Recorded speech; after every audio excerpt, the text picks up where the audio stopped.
आरोप पत्र की आप सब लोगों ने फोल्डर में ही देख रहे होंगे, पढ़ रहे होंगे, सब लोग पढ़ लीजिएगा। इसमें ये फाइल फोल्डर बॉस सरकार के 4 साल, गठबंधन मालोमाल और झारखंड बदहाल, ये इसका शीर्षक। और आप सब लोग देख रहे होंगे कि प्रथम पृष्ठ में ये सारे फोटो लगा हुआ है। ये सब नोट का बंडल है पूरा। पहले भी झारखंड में आप सब लोगों ने देखा कि ईडी ने छापा मारा था, उस समय भी करोड़ों करोड़ टका मिला। और इस समय कुछ दिन पहले भी कांग्रेस के एक राज्यसभा के सदस्य के ठिकानों पर छापा मारा, तो उसमें भी आप सब ने देखा कि नोट की ढेर गड्डी। वो आप सबको पता है कितना मिला कितना नहीं, मैं उसकी नहीं कह रहा हूँ, लेकिन वही तस्वीर वही है। और फिर प्रधानमंत्री जी ने उस पर जो ट्वीट किया था उसको भी हम सब लोगों ने डाला है, क्योंकि ये देश के लिए भी और झारखंड वासियों के लिए भी देखना बहुत ज़रूरी है और समझना भी ज़रूरी है। इन्होंने जो लिखा है, देशवासी इन नोटों के ढेर को देखें और फिर इनके नेताओं के ईमानदारी के भाषणों को सुने। झारखंड में भी हम सब लोग रोज ईमानदारी का भाषण सुन रहे हैं। और जनता से जो लूटा है उसकी पाए पाए लौटानी पड़ेगी, या मोदी की गारंटी है। तो ये प्रथम पृष्ठ में ही आप सब लोगों ने, इसे आप सब लोगों को समझ में आ जाएगा। फिर मैं संक्षिप्त में आप सबको थोड़ी सी, एक तो फर्स्ट पृष्ठ के ये में एक प्रस्तावना है, और दूसरे में जो झारखंड में जो अब 23 वर्षों के कालखंड में, या बार बार आप सुनते रहते हैं आप सब लोग कि राज्य के मुख्यमंत्री आजकल सब जगह जब घूमते हैं तो पूरे 23 वर्षों का वो 4 वर्ष को सिर्फ छोड़ देते हैं और बाकी वो बीजेपी के ऊपर ही सब कुछ ठिकरा फोड़ करके निकलते हैं। मानो लगता है कि भारतीय जनता पार्टी ने ही 18-19 साल इस प्रदेश में राज किया हो। तो हमें लगा कि हमारे जो आरोप पत्र लोग तैयार कर रहे थे, उन सब लोगों ने इसको बड़ी मेहनत से तैयार किया। तो आप सबको ध्यान में आएगा कि अब 23 वर्षों में 13 वर्षों तक भारतीय जनता पार्टी के नेतृत्व में सरकार रही। पहली सरकार हमारे नेतृत्व में थी, फिर अर्जुन मुंडा के नेतृत्व में, इसके बाद फिर रघुवर दास जी के नेतृत्व में। इसके अगर आप जोड़ते हैं तो वो 13 साल ही होता है। 4764 दिन भारतीय जनता पार्टी ने इस प्रदेश में काम करने का, सेवा करने का अवसर मिला। और उसके बाद यूपीए गठबंधन, चाहे वो राष्ट्रपति शासन रहा हो, जितने भी राष्ट्रपति शासन रहा है, यूपीए गठबंधन की सरकार में ही रहा है। आप सब उसको अगर आप याद करेंगे तो ये लगभग 10 वर्षों तक यूपीए गठबंधन के हाथों में शासन रहा है झारखंड के। यानी 3625 दिन इन लोगों ने राज किया। उसको डिटेल कहोगे तो मैं बता दूंगा, लेकिन बताने की जरूरत नहीं, आप सब लोग इसमें पढ़ लेंगे, इसको तो समझ में आ जाएगी। तो एक तो ये बताने का हमारे लोगों ने कोशिश किया है कि भाई हम लोगों ने जो इस राज्य के अंदर में मात्र 13 साल, और 13 साल में हम सब 3 मुख्यमंत्री रहे, और तीनों ही मुख्यमंत्री ने जो काम किया है, इस प्रदेश की जनता के लिए जो सेवा किया है, वो भी इस पुस्तक में उल्लेखित है कि किस प्रकार से काम हुआ। वो किसी से छुपा हुआ नहीं है। और इनके कालखंड में क्या हो रहा है वो किसी से छुपा हुआ नहीं है। फिर हमारे लोगों ने ये कोशिश किया है कि 9 वर्षों के अंदर में जो वो बार बार आरोप लगाते हैं कि भाई झारखंड के साथ सरकार भेदभाव करते हैं, तो ये इनका 4 साल भी और पिछले 5 साल भी, और केंद्र में जब से मोदी जी की सरकार बनी है, नरेंद्र मोदी जी के नेतृत्व में, तो कांग्रेस वालों का, जेएमएम वालों का, हेमंत सोरेन का बार बार ये रहता है भाई झारखंड की उपेक्षा होती है, यहाँ के लिए सरकार काम नहीं करती है। तो उसका भी हम सब लोगों ने इसमें आंकड़ा लोगों ने दिया हुआ है। जैसे पीएम उजाला योजना ही है, जिसमें से क्या कहते हैं वो एलईडी बल्ब वगैरह, तो पूरा देश में 9,59,00,000 है, तो झारखंड में भी 35,27,000 है। उसी प्रकार से पीएम आवास है, पूरे देश में 3 करोड़ बना है 9 वर्षों के अंदर में, तो झारखंड में भी 15,84,185 बना है। बाकी आप सब लोग पढ़ लेंगे, मैं संक्षिप्त में खाली थोड़ा सा। आयुष्मान कार्ड पूरे देश में जहां 9 वर्षों में, बाद में तो और बढ़ा है, लेकिन मान लीजिए 9 वर्षों का लोगों ने निकाला है, इसमें से 37 करोड़। तो झारखंड में भी आयुष्मान कार्ड 2 करोड़ के लोगों की ये है, 2,20,00,000 है। तो ये इस प्रकार से सभी योजनाएं हैं। किसान सम्मान निधि है, जैसे 11 करोड़ लोगों को देश में मिल रहा है, 11 करोड़ 4 लाख, तो 27 लाख झारखंड में भी मिल रहा है। तो उसी प्रकार के सब कुछ है। गरीब कल्याण योजना जो मुफ्त में अनाज मिलता है गरीबों को, तो 81 करोड़ लोगों को पूरा देश में मिलता है। तो झारखंड में भी 2,60,00,000 लोगों को मुफ्त में राशन मिलता है। ये अलग बात है कि झारखंड के मुख्यमंत्री उन गरीबों के राशन को भी ठीक से नहीं पहुंचा पा रहे हैं, बल्कि आप दूसरी जगह तो छोड़ दीजिए, उनका क्षेत्र जहां जाएंगे, जहां से वो विधायक है, बरहेट, सुंदर पहाड़ी, पतना, इन सारे क्षेत्रों में जहां पहाड़िया लोग रहते हैं, प्रिमिटिव ट्राइब्स होते हैं, उनको भी पहुंचा नहीं पाते, उसको भी बेच देते हैं, उसको भी इधर उधर करके। पिछले दिनों काफ़ी हाईलाइट हुआ है, उन्होंने जांच कमीशन बैठाया, उसमें से दंड जुर्माना बाकी लगाया करोड़ों में। लेकिन जिन लोगों ने लूटा उनके ऊपर कोई एफआईआर कुछ भी ऐसा नहीं किया। ऐसे अनेक हैं, आप सब लोग उसको पढ़ लेंगे। मैं इसलिए इस बात को खाली आप सबके समझ सिलसिलेवार ढंग से थोड़ी सी विषय को मैं रख रहा हूँ। उसी प्रकार से जितना जो काम हुआ है, ये सारी चीज़ें इसमें डाला हुआ है। फिर हेमंत सरकार की नाकामी है। नाकामी में उन्होंने जो वादा किया था, आप सबको पता ही है कि सरकार बनी तो पहले उन्होंने कहा था कि 5 साल ये 5 लाख नौकरी, या नौकरी नहीं देंगे तो क्या बोलते हैं संन्यास, फिर बेरोजगारी भत्ता, इस प्रकार की कई एक चीज़ें हैं। आप खुद पढ़ लीजिए, मैं आपको पढ़ाऊंगा तो फिर लगेगा अच्छा नहीं लगेगा। फिर उसका हकीकत क्या है ये भी हमारे लोगों ने पूरी तरह से लिख करके डाला है कि भाई हकीकत क्या है, उन्होंने वादा क्या किया था और हकीकत क्या है, जमीन पर क्या हुआ है, क्या उन्होंने सचमुच में काम किया। तो आप सब लोग इसको पढ़ लेंगे, हेमंत सरकार की नाकामी और उसकी हकीकत।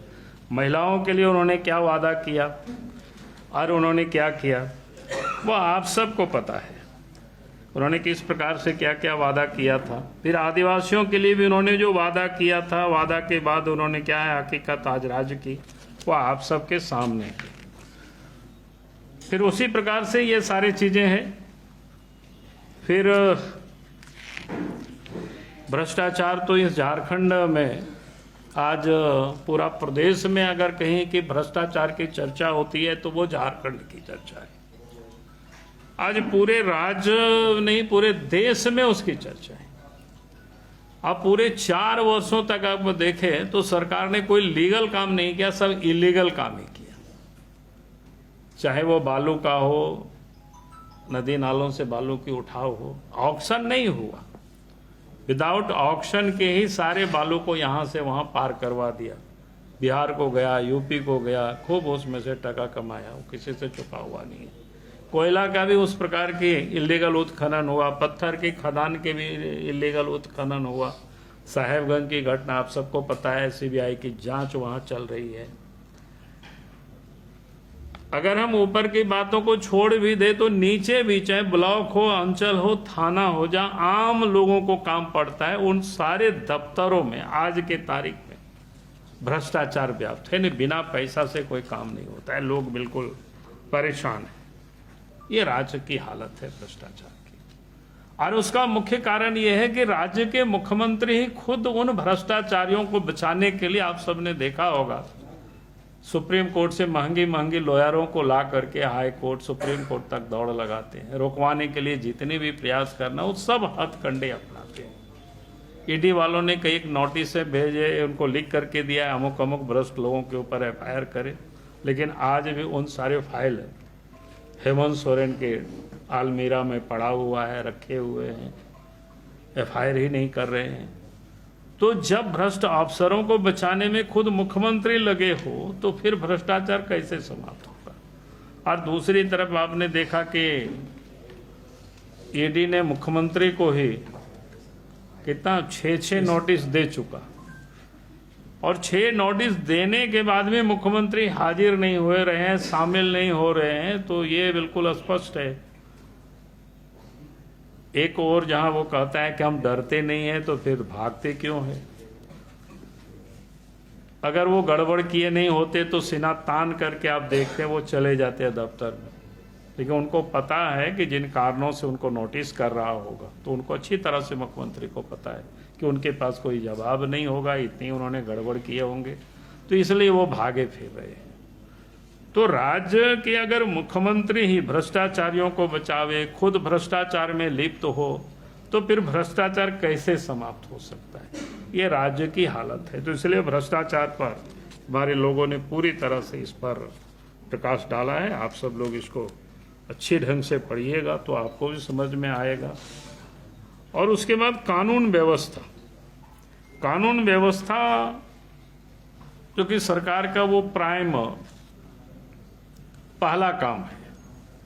किसी भी राज्य की पहचान पहले तो कानून व्यवस्था से ही होती है, लेकिन आज इस प्रदेश में कानून व्यवस्था इतनी बिगड़ी हुई है, कहीं भी लोग सुरक्षित आज की तारीख में नहीं है।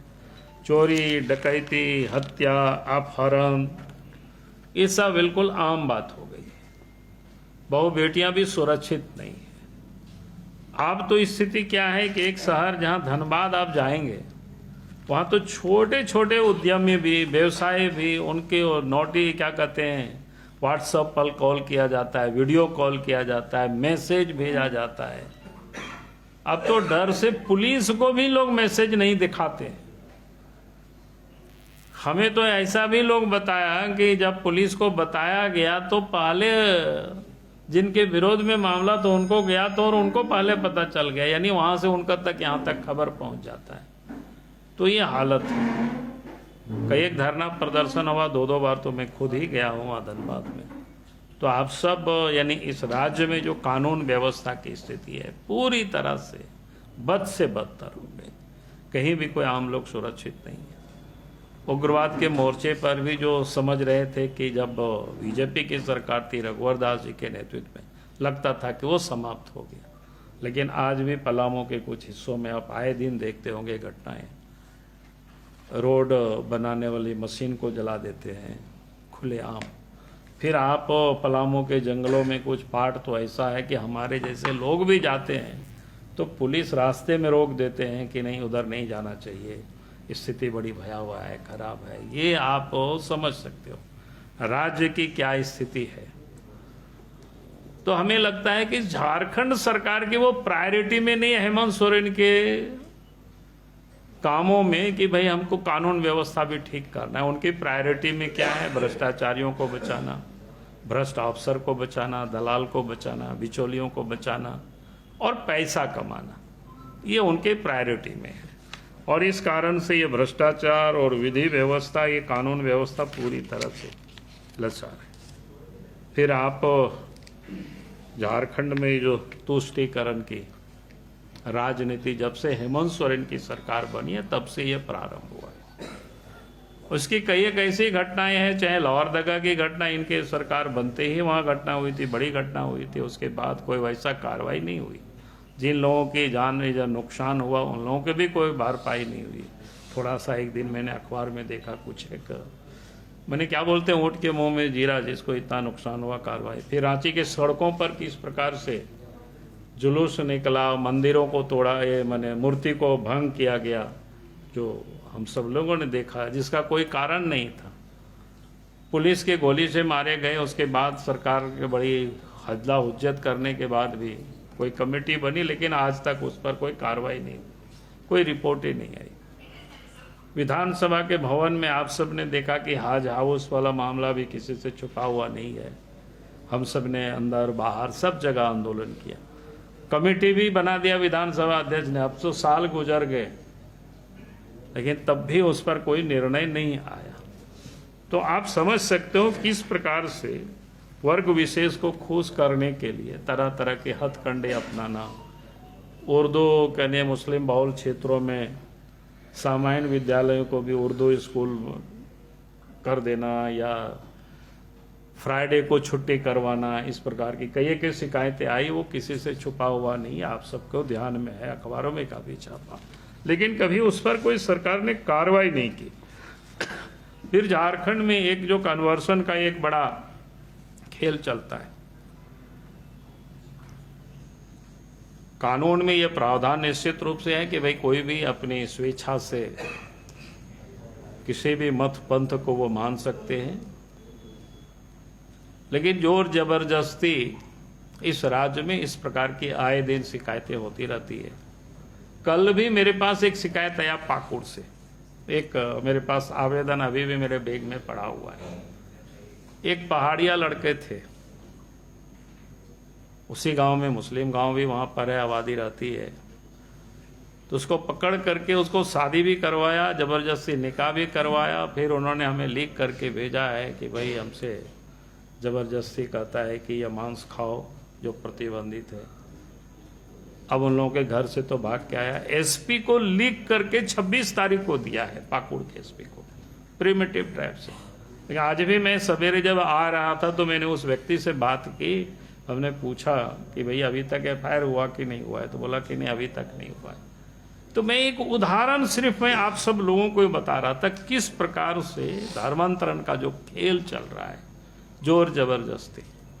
एक तरफ हम लोगों ने जहां देखा है कि भाई लड़कियों के साथ शादी करके उनकी जमीन पर दखल करना, लेकिन यहाँ लड़कियों को भी लगा करके कि उनके साथ फिर बात जबरदस्ती नहीं करोगे तो फिर तुम्हारे ऊपर केस कर देंगे, फंसा देंगे। तो फिर गरीब बेचारा डरता है, लेकिन अंत में जब अधिक टॉर्चर किसी को भी किया जाता है तो फिर ब्लस्ट होता है। तो मैंने ये घटना मैंने आप सब लोगों के साथ उल्लेख किया है कि झारखंड में इस प्रकार की ये जो खेल चल रहा है। फिर बाकी विषय कुल मिलाकर के उसी से संबंधित है सब कुछ। और केंद्रीय योजनाओं का जो हस्र है, जैसे जल जीवन मिशन प्रधानमंत्री का, सबसे मैंने ये जिस प्रकार से शौचालय बनाए, गैस कनेक्शन लोगों को उपलब्ध कराए, प्रधानमंत्री आवास।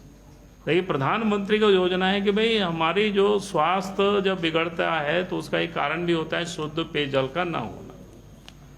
तो इसलिए प्रधानमंत्री जी ने कहा कि भाई नल से जल हर लोगों को उपलब्ध हो, लेकिन वो योजना बिल्कुल झारखंड में लटका हुआ है। समझिए सरकार को उस पर कोई चिंता नहीं है। सरकार ने जो टेंडर किया, जिस कंपनियों को मिला है, सिर्फ समझिए वो कमीशन के अतिरिक्त और कुछ भी नहीं। और बाकी वहाँ पानी आ रहा है कि नहीं रहा है, ठीक से काम हो रहा है कि नहीं हो रहा है, सरकार को उसकी कोई चिंता ही नहीं। फिर जितनी भी बुनियादी सुविधाओं को लेकर के तो सरकार बिल्कुल उदासीन है। इन 4 वर्षों के अंदर में ग्रामीण क्षेत्रों में आप देखेंगे सड़कों की हालत खराब हो गई, जो बनी हुई थी वो भी पूरी तरह से टूट गई।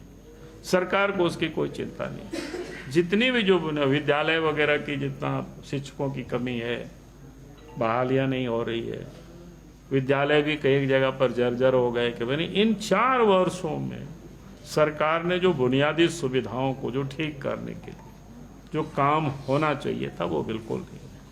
अब सरकार अपने ही कमाने में मस्त है, काम करने में नहीं।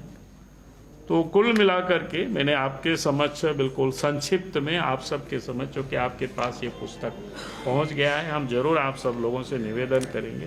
हमारे लोगों ने काफ़ी मेहनत किया है, काफ़ी अच्छा बनाया है, और इसलिए मैंने पूर्व से भी कहा कि चूँकि बार बार राज्य के मुख्यमंत्री इस बात को वो दोहराते रहते हैं, भाई ये लोगों ने बर्बाद कर दिया था, तो हम लोगों ने दिखाया कि भाई पिछले हमने कितना दिनों तक बीजेपी ने यहाँ सेवा करने का मौका मिला और उस कालखंड में क्या क्या काम हुआ, ये सारे इन पुस्तक में आरोप पत्र में उपलब्ध है। बहुत बहुत धन्यवाद। अच्छा सर, ये जितनी भी बातें आपने कही आरोप पत्र को लेके, 4 साल का मामला है या कहिए 23 साल का मामला है, 13 साल आप 10 साल बोलो, लेकिन लगता नहीं है जैसे मोदी जी की गारंटी है कि कांग्रेस चिल्लाती रही और 3 राज्य में आप लोग जीत गए, वैसे गारंटी देने वाले यहाँ पर प्रदेश के नेताओं में वो दम नहीं दिखाई दे रहा है। मधुपुर, डुमरी, बेरमो, तमाम तरह के उदाहरण हैं। अभी सामान्य चुनाव आने दीजिए, बाय इलेक्शन से उसकी आप मापदंड नहीं कर सकते। अभी 2024 में लोकसभा का चुनाव हो रहा है, अब इतना दिन आप इंतजार करिए। मोदी जी ने देश के लिए जनता को जो गारंटी दिया है, मोदी की गारंटी ही चलेगी देश में, और दूसरे की कोई गारंटी की जरूरत ही नहीं है। जब हमारे देश के सर्वोच्च नेता ही जब देश की जनता को गारंटी दे रही है, फिर उसमें बाबूलाल मरांडी कहाँ आते हैं? हम लोग तो जनता के सेवक हैं।